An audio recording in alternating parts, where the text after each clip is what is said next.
말씀 한번 볼까요? 요한복음 4장 22절에서 24절. 우리 다시 한번 이 말씀을 정말 보는데, 하나님께서는 예배자에 대해서 말씀하고 있습니다. 우리 다 같이 다 찾았으면 같이 봉독하도록 하겠습니다. 시작. 너희는 알지 못하는 것을 예배하고 우리는 아는 것을 예배하던 이는 구원이 유대인에게서 남이라. 아버지께 참되게 예배하는 자들은 영과 진리로 예배할 때가 오나니 곧 이때라. 아버지께서는 자기에게 이렇게 예배하는 자를 찾으시느니라. 하나님은 영이시니 예배하는 자가 영과 진리로 예배할지니라. 아멘. 하나님은 예배하는 자를 찾으십니다. 그런데 우리가 자기가 스스로 나는 예배자다 생각하고 하나님 앞에 예배 드리는데, 정작 예배를 받으시는 하나님께서 예배자로 불합격이다, 너는 예배자가 아니다 하면 그것만큼 슬픈 현실이 어디 있습니까? 바로 지금 교회, 한국 교회 현실이 정말 눈 씻고 찾아봐도 정말 하나님의 예배자가 어디 있을까, 이제 그런 마음이 들어요. 그래서 기도할 때마다 정말 하나님께서 예배자를 찾으신다는 이 마음이 제 마음 가운데 전달되는 거예요. 구약에 보면은 정말 예배의 시초라고 할 수 있나? 가인과 아벨이 하나님 앞에 예배자로 나아가잖아요. 여러분 생각나십니까? 그 해의 소산을 가지고 하나님 앞에 예배자로 나아갑니다. 그래서 가인, 아벨이 똑같이 하나님 앞에 예배드려요. 아벨은 뭘로? 자기가 농사 지었잖아요. 곡물로. 가인은 가축으로 이렇게 주님 앞에 나아가는데, 하나님이 연락해요. 그 예배를 받으시는 거예요. 그 예배를 받으시는 거예요. 그 누구를 받으셨어요? 아벨은 받으시고 가인은 예배를, 그 제물을 받으시지 않았어요. 그래서 예배에 실패했다는 겁니다. 아벨은 예배가 성공하고. 그러니까 하나님이 볼 때는 이 두 사람이 똑같이 예배 드리는데 예배 불량인 거예요, 한 사람은. 근데 예배 한 사람은, 아벨은 예배가. 그래서 그 예배로 인해서 서로가 시기하는 마음이 생긴 거예요. 예배로 인해서 살인하게 되는 거예요. 그래서 예배가 얼마나 중요한지를 일단 구약에서 처음에 출발점에서 이야기하는 거예요. 우리가 하나님을 믿지만 정말 예배자인가? 이거에 대해서 우리가 퀘스천 마크를 달면서 늘 나는 예배자인가? 오늘 이전에 하나님 앞에 예배 드렸어도 지금 바로 예배할 때가 이때라, 그 말은요, 지금 현재 예배할 때지만 내가 지금 현재 예배자인가? 그것을 점검해야 돼요. 점검. 보세요. 22절에 보면은 알지 못하는 것을 예배하고 우리는 아는 것을 예배하느니. 예배의 실패자는요, 뭘 몰라요. 예배의 대상에 대해서 분명한 지각이 없는 거예요. 알미 없어요. 그냥 사마리아 여자한테 이야기하는 거잖아요. 지금 이것은 사마리아 여자한테. 사마리아 여자는 뭡니까? 북이스라엘, 그 이스라엘 12지파가 이방 민족과 혼혈이 되면서 그렇게 세상으로 나아갔던 거예요. 그래서 예배를 해도 예배가 온갖 혼합으로 인해서 이방 신앙과 접목이 된 혼탁한 그 종교 다원주의인 거예요. 종교 혼합주의인 거예요. 하나님이라는 대상이 있지만 그 하나님과 여러 가지 신들이 덕지 붙어서 진정과 신령과 진정으로 예배 드리는 대상이 아닌 거예요. 하나님을 제대로 모르니까, 하나님이 질투하는 하나님, 그것만 알아도 다른 신을 옆에, 다른 어떤 사상을 접목하지 않는 겁니다. 그래서 분명하게 이야기하잖아요. 사마리아 여자도 하나님께 예배 드렸어요. 예전에는요, 다 유대인이었어요. 그런데 너희들은 알지 못하는 것을 예배 드린다고 그러잖아요. 그래서 구원은 어디에서 나오느냐? 유대인으로부터 나온다. 유대인으로부터 나온다. 그래서 정말 뭐 유대인 사람으로부터 나오는 것이 아니라 유대인이 믿는 그 천지를 창조하신 그 하나님, 이스라엘 백성이 애굽에 종노릇했을 때 기적과 이사를 통해서 10가지 재앙을 통해서 그 노예된 그들의 신분을 그죠? 홍해를 가르시고 주님께서 구출해 내셨어요. 그래서 광야에서 신령한 음식과 신령한 음료로 그들을 먹이시고 불과 구름으로 그들을 정말 보호하시고 이끌어 주시고 모든 전쟁에서 하나님께 허락한 전쟁에 대해서는 하나님께서 이기게 하시고 적과 꿀이 흐르는 가나안 땅을 정복해 하시고 거기에 기업을 얻어 하나님을 예배하는 백성으로 살게 한 그 하나님, 바로 유대인의 하나님이죠. 그 하나님을 예배하는 거예요. 그래서 아버지께서는 정말 진정으로 하나님을 아는 자가 진정한 예배자입니다. 첫 단추가 중요해요. 내가 예배하고 안 하고가 중요한 게 아니에요. 내가 어떤 대상에서 예배를 하느냐. 예. 그 추석이라든지 설 되면 성묘 가잖아요. 기독교인들은 그 조상 앞에서 절은 하지 않지만, 그죠? 그 유족들을 위해서 유족이 후손들이 나오기까지 우리 조상들이 쭉쭉쭉 있잖아요. 성경에서도 족보에 대해서 엄청나게 귀하게 여겨요.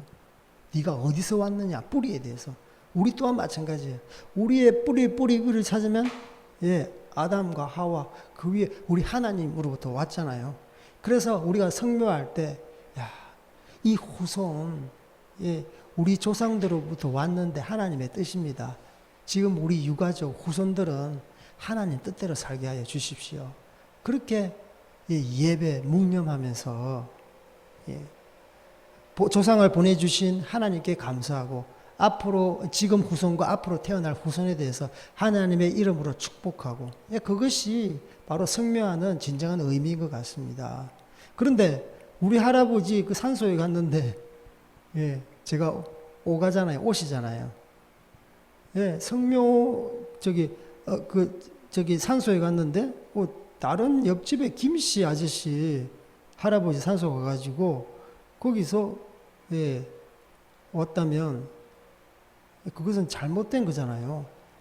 그냥 산소에 그냥 성묘하면 되지. 그러니까 대상을 대해서 대상이 중요한데 대상은 우리 할아버지가 아닌데 그 앞에 가면 번지수를 잘못 찾은 거잖아요. 그래서 중요한 예배자는요, 그 대상에 대해서 분명하게 알고 그분이 어떤 하나님이신지 질투한 하나님이시고 진짜 우상숭배를 치가 떨도록 싫어하시는 분이고 우리가 거룩한 삶을 살게 하기를 원하시는 하나님인 것을 우리가 알아야 되는 것이죠. 그래서 제대로 그 대상을 대해서 알고 그리고 예배하는 자는 신령과 진정으로 예배해야 된다는 것을 이야기하고 있습니다. 지금 현재 신령과 진정으로 예배하는 것이 잘 안 되고 있는 이유가 뭐냐 하면 돈이 우상이 되어 있어요. 돈이 우상이 되어 있어요. 그래서 만몬의 신과 하나님을 겸하여 섬길 수 없다.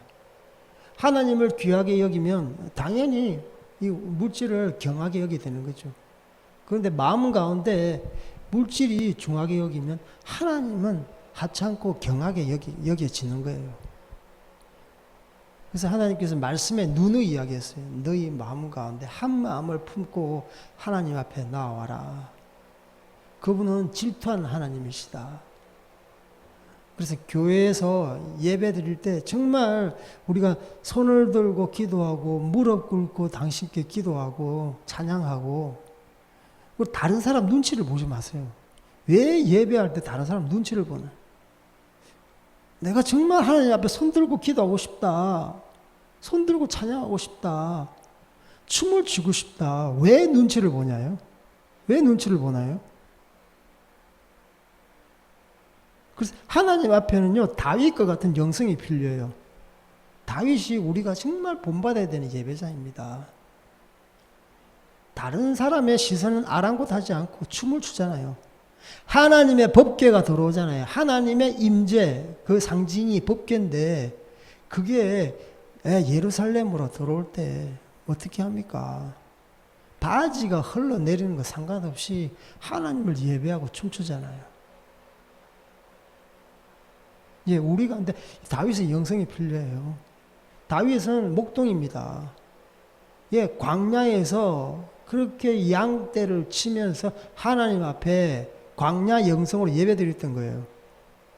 예, 사람들의 시선은 아랑곳하지 않습니다. 주변의 분위기가 자기의 감정이 우울하거나 뭐 좋고 기쁘거나 상관없이 나는 하나님을 예배하는 거예요. 나는 하나님을 예배하는 거예요. 그분 앞에만 집중하는 거예요. 나를 집중하는 것이 아니라 사람을 집중하는 것이 아니라 주변의 분위기, 유행, 시대의 상황을 집중하는 것이 아니라 하나님만 집중하는 것이 바로 영과 진리로 예배드리는 것이. 영이 뭡니까? 성령입니다. 성령 하나님이 함께 하시면요, 우리가 주님 앞에 온전히 나아갈 수 있는 것이. 진리는 뭡니까? 진심입니다. 진짜 진심, 순전한 마음. 그분 앞에 내가 다른 것 가감하지 않고 내가 깨끗한 마음으로, 선한 마음으로 정말 진리 되신 하나님만 예배합니다. 그래서 예배 엄청 중요합니다. 또 예배 드릴 때 서로 용서하지 못하는 마음을 갖고 오면 하나님 앞에 예배하지 말고 형제와 사과하고 화해하고 그렇게 예배하냐. 예배가 얼마나 중요하면 아무나 그냥 예배하면 좋다. 하나님이 이렇게 이야기하시잖아요. 너희들 형제한데 그 서로 그 과오가 있다면 용서해라. 근데 재물, 예물은 내가 그렇게 중요하게 여기지 않는다. 형제간에 죄를 고백하고 용서하고 용납하고 서로 사랑으로 화목하고 그제서야 내한테 나와도 늦지가 않다. 그래서 이 예배는 정말 우리가 신령과 진정으로 나오기 위해서 모든 걸림돌입니다. 그게 환경, 그게 사람, 그게 용서하지 못하는 것. 주님께서는 우리가 정말 거룩한 마음으로 대상을 바로 알고 그렇게 예배하기를 원하는 거죠. 찬양할 때 이렇게 가사를 보고 하는데 웬만하면 좀 몰라도 가사를 좀 다 외우고 이렇게 예배하는 게 좋을 것 같아요. 그리고 웬만하면 눈을 뜨지 말고 눈을 감고 예배하고 또 손을 내리면 손 가지고 뭐 이렇게 손톱 뜯고 머리 건지르고 그러거든요. 손을 웬만하면 손을 들고 이렇게 하든지 그렇게 해서 이렇게 우리가 온전히 하나님 앞에 나아가기 위해서 걸림돌이 되는 거 있으니까 자기 스스로 제거를 하세요. 공부할 때도 그래요. 공부에 집중하는데 여러 가지 장난감 옆에 놔두고, 그죠? 게임기 옆에 놔두고, 그러면 공부에 집중할 수 있겠습니까? 그와 마찬가지로 하나님 앞에 예배 드릴 때 하나님 앞에 나아가는 게 방해되는 것이 있습니까?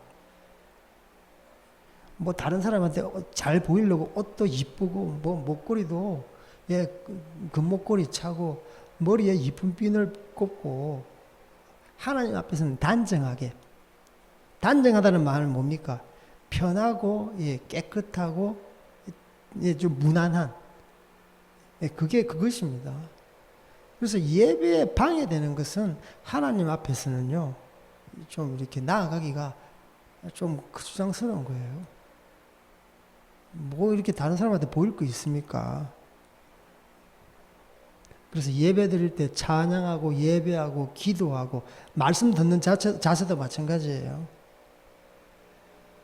물론 이게 설교자가 말 잘하느냐 잘하지 않느냐에 따라서 또 이렇게 예배 드리는 자가 경청하지 않고 그럴 수도 있겠지만 일단 이렇게 설교할 때 말씀 듣는 사람은 이게 하나님의 말씀이다라고 경청하는 자세가 필요해요.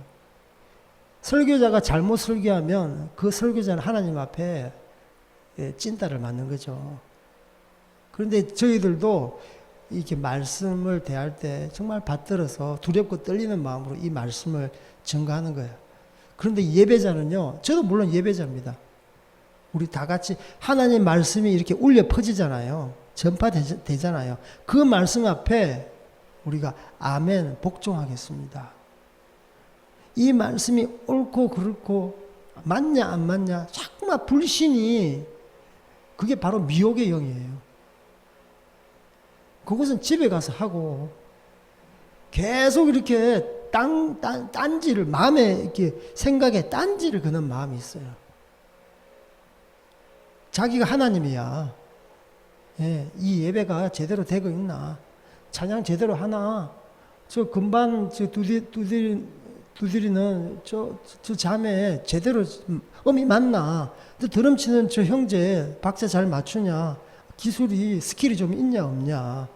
그거 보고 막 판단하고, 앞에 찬양 인도하시는 보컬이 목소리가 어떠냐 다 그걸 이렇게 재단하면서, 그래서 이 마음은 예배하는 마음이 아니에요. 그 설교할 때도 마찬가지예요. 자, 설교자가 야 진짜 사투리를 왜 이렇게 많이 쓰냐 안 쓰냐, 야 진짜 키가 작냐, 오늘 옷을 왜 이렇게 저렇게 입고 왔냐, 그런 거 신경 쓰면 안 된다는 거예요. 그래서 우리가 예배자가 얼마나 하나님 앞에 신령과 진정으로 나아가야 되느냐. 우리가 의도적으로 배제할 것이 무엇인가. 우리의 생각을 깨끗하게, 우리의 보는 눈을 깨끗하게 하고, 우리의 몸가짐을 깨끗하게 하고, 그래서 하나님 앞에 정말 신령과 진정으로 예배 드리는 것. 그리고 헌물을 할 때도 마찬가지. 마지못해 하나님 앞에 하는 게 아니에요. 예배는요, 헌신이 있어야 돼요. 자기가 드려지는 것. 번제, 불살라지잖아요. 그래서 예배 드릴 때 헌물을 깨끗한 걸 가지고 와야 돼요. 마지못해 가지고. 정말 자원하는 심령으로 이렇게 예배도, 그 예물도 준비해야 되는 것이죠. 그래서 일주일에 자기가 이렇게 하나님 앞에 드릴 것은 구분해 두고, 그 주일날 하나님 앞에 넣는 거죠. 그래서 예배는요, 하나님께 드리는 것이지 저한테 드리는 것이 아니에요.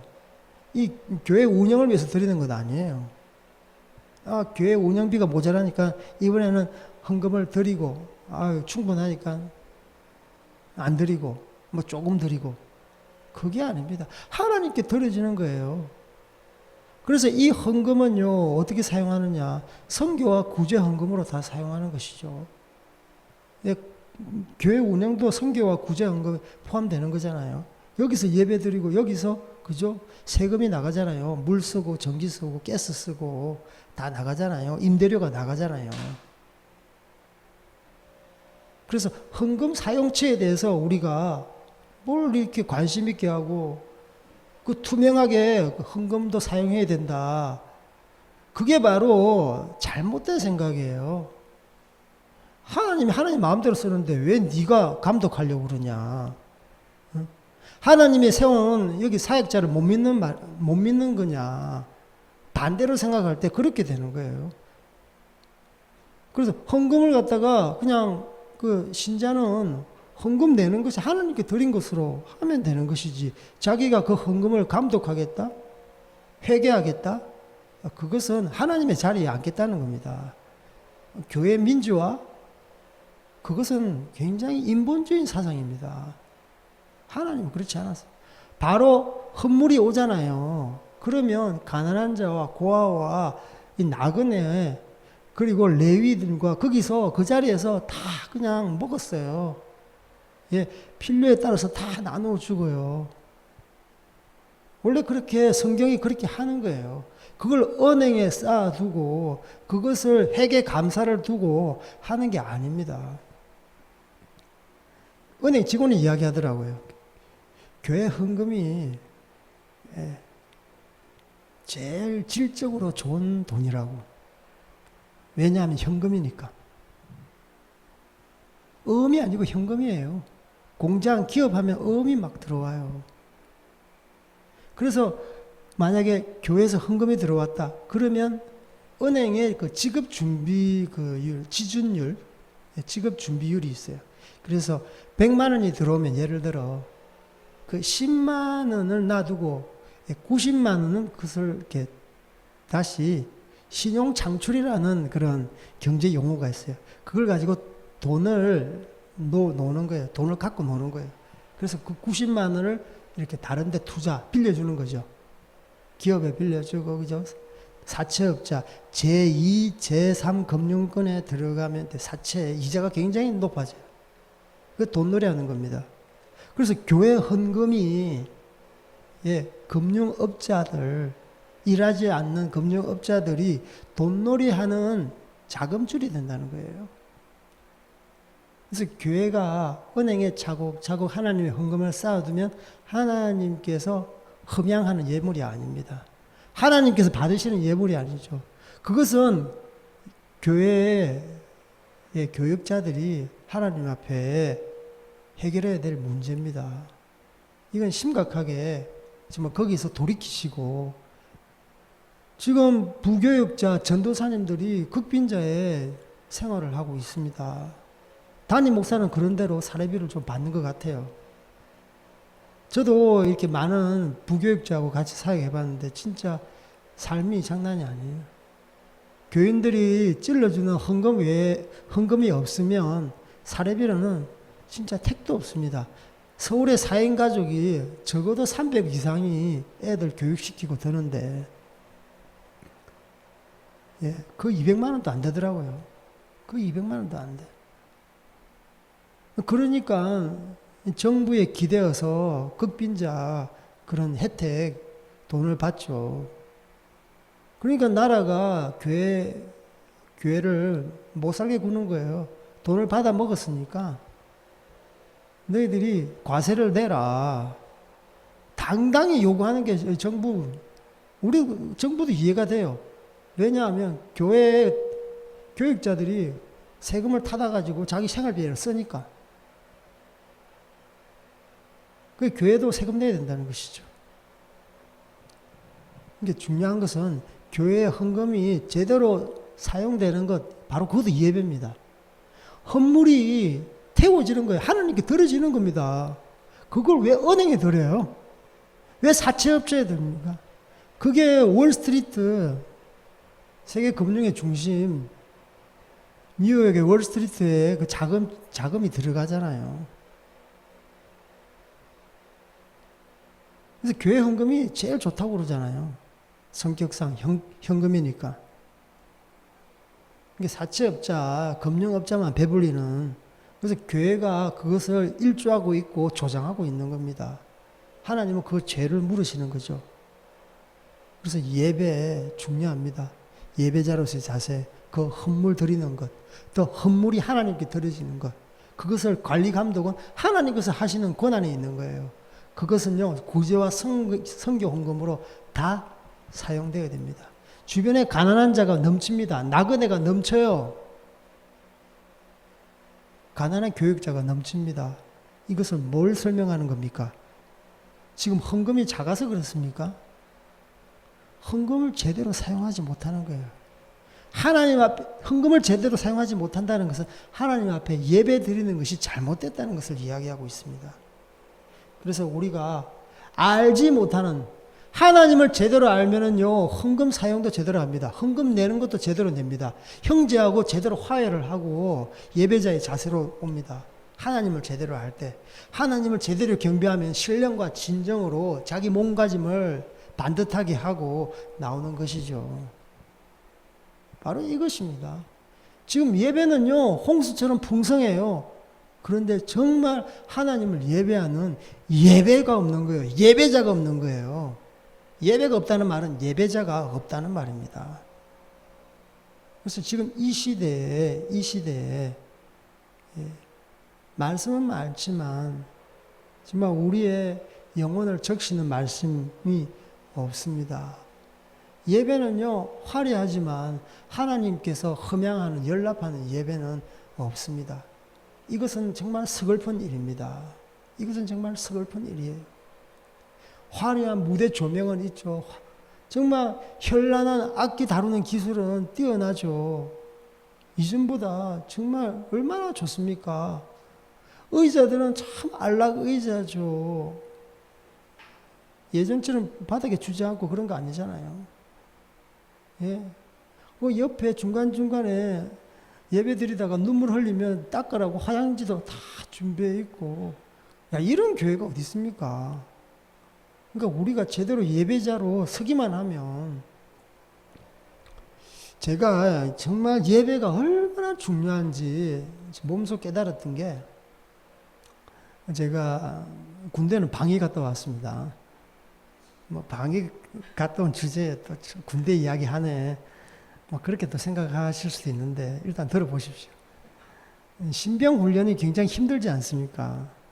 4주 동안 현역은 이제 논산에서 6주 받는다 그러는데 방이라서 4주 받았습니다.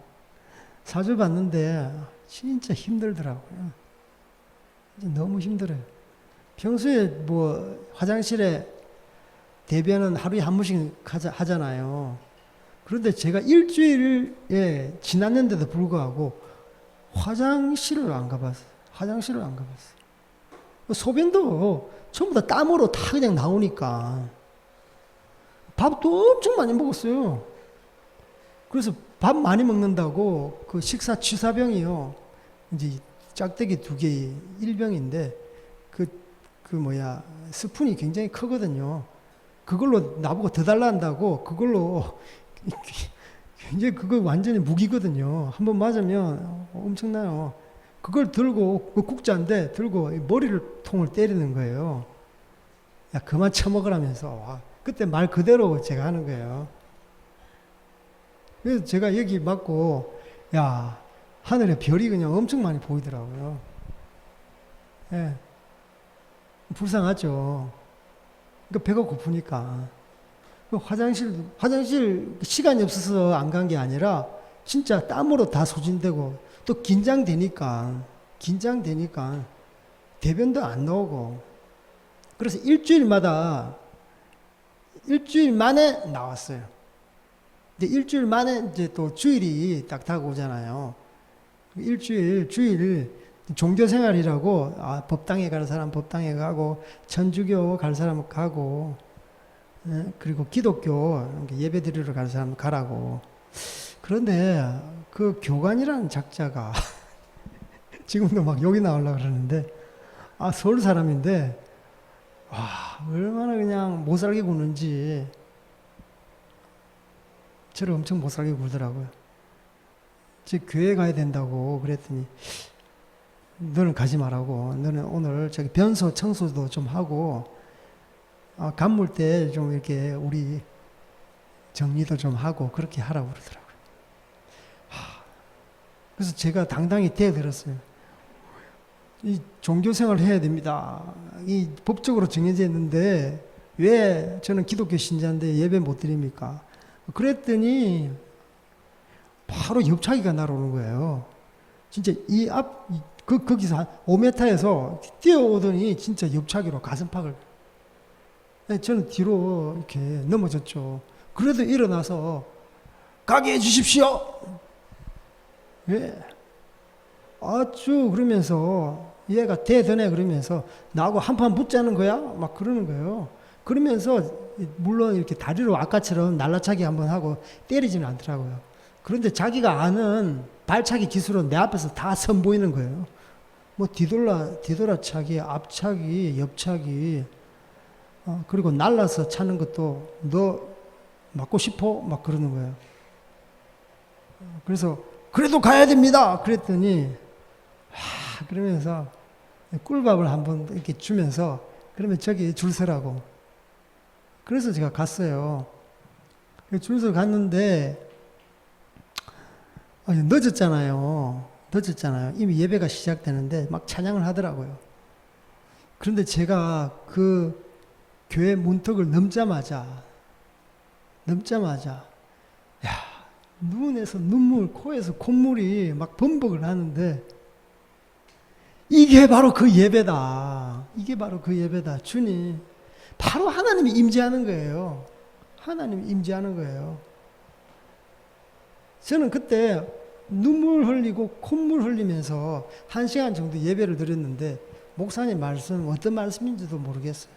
찬양 무슨 찬양 하는지도 모르겠고 어쨌든 제 생애 예배 중에서 가장 기억에 남는 예배, 제가 생각할 때 진짜 기억에 남는 그 예배는 바로 군대에서 그 핍박과 그 시련 가운데서 맞아가면서 예배자로 나아갔을 때 하나님께서는 엄청난 은혜를 부어주시고, 그래 그때 정말 하나님 사랑스럽다, 하나님 감사합니다, 정말 예배자가 이렇게 영광스러운 자리군요, 제가 그렇게 깨달았어요. 정말 깨달았어요. 지금도 잊을 수가 없어요. 그래서 그때는 정말 하나님 사랑하는 마음이 제 가운데 있구나. 그래서 방위생활 짧은 18개월이지만 저는 그렇게 보람차게 시작했습니다. 그래서 예배자는 정말 하나님을 사랑하고 하나님만 예배 드리는 겁니다. 하나님 플러스 다른 걸 한다면 바로 그건 알지 못하는 대상에게 예배 드리는 거예요. 이 사마리아 여자가 똑같은 것이죠. 그래서 우리가 정말 예배자로 바로 서기를 원합니다. 여러분 한 사람 한 사람 축복합니다. 하나님 외에 다른 것을 플러스 시키지 마세요. 하나님 외에 자기 생각, 철학 접목하지 마세요. 하나님은요 창조주입니다. 진화로 믿지 마세요. 하나님은요 하나님만 사랑하는 사람을 사랑합니다. 종교다원주의 다른 곳에 진리는 없습니다. 진리가 다른 곳에 있다면 이미 진리가 아닌 것이죠. 진리는 하나밖에 없습니다. 하나밖에 없습니다. 이 혼탁하고 음란하고 저희들을 혼미케 하는 세상에 하나님은 더더욱 예배자를 찾으시는 것 여러분 아시고 정말 예배자로 서시는 여러분 되었으면 좋겠습니다. 그래서 우리가 정말 참다운 하나님의 예배자가 되겠습니다. 이 기도를 우리 한 30분 동안 했으면 좋겠습니다. 우리 주님 한번 부르짖고 기도하겠습니다. 주여!